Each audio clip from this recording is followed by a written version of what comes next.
as Trump endorses Jim Jordan. We're going to dive deep into all that, including all of the division within the Republican side and how it's still good news. They're supposed to be debating. Welcome to Exile. This is where the happy people are. I'm going to start with the first point of conflict. This is Tim Burchett. He represents us here in Tennessee, and I really like this guy. Newt Gingrich, in a tweet, threw shade on the people who voted out Kevin McCarthy. Here he says the effort to expel Matt Gaetz for being a destructive, irresponsible anti-Republican may be a step too far. Expulsion from the House requires 2/3 of a vote. However, expelling him from the House Republican Conference, Newt Gingrich thinks that's reasonable. Tim Burchett simply tweets back, "Stay in your lane."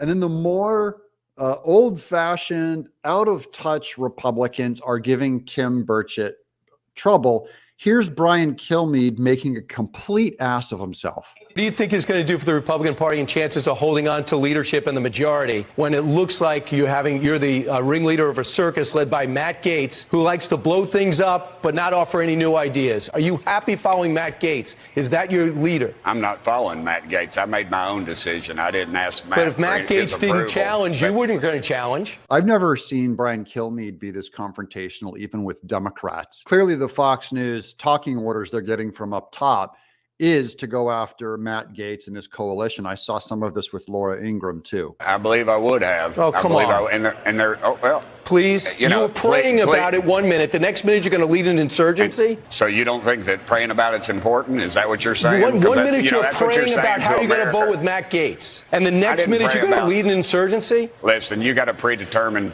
answer to everything. I have an opinion about what's going on. Anytime someone goes after, they try and minimize this. Oh, you were praying about it. They're putting another person's faith in question without understanding what prayer is. He's just talking to God about it. Doesn't mean he's hearing messages or anything like that.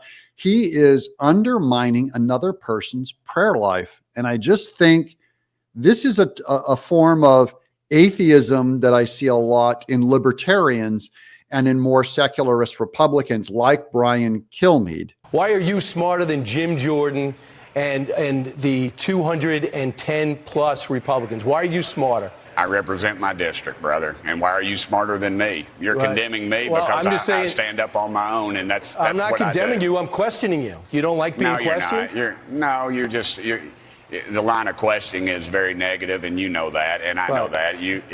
When this is all over with, and we have a new speaker and we're running smooth, let's have this conversation again. I love Burchett there.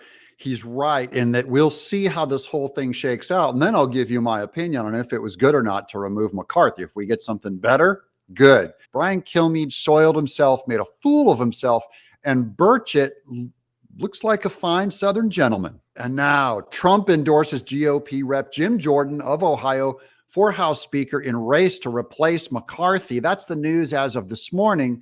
Majority Leader Steve Scalise of Louisiana is another top candidate to replace McCarthy. And I love Steve Scalise. And it came after several GOP lawmakers called for Trump himself to be elected speaker. The former president himself entertained that idea of doing so, at least as a placeholder until a permanent speaker is chosen.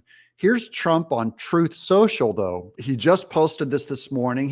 Jim Jordan is strong on crime, borders, our military/vets, and Second Amendment. Jim and his wife and family are outstanding. He will be a great Speaker of the House and has my complete and total endorsement. And Marjorie Taylor Greene is still saying she's going to nominate Trump. And then here's CNN's spin on it. Trump seeks to reassert himself as GOP kingmaker in House Speaker fight. This could be a form of Trump's campaigning as president to show that he's back in it. He's back in Washington, ready to go to work. And then here's Jim Jordan on the strategy of what we need. We shouldn't go to the House floor until we have 218 votes for the Speaker of the United States House of Representatives. We shouldn't have to go through what we did back in January. I'm all for that. I think I can bring our team together to accomplish that. So watch now for them going around with clipboards and taking names and informal, not official votes but informal votes and starting to count up numbers. It's going to be very hard with a divided group to bring us all together under one guy. Jim Jordan is the Trump brand. Give us a follow. I get so many views and I feel all lonely that you don't follow and you don't subscribe. I'm Doug in Exile.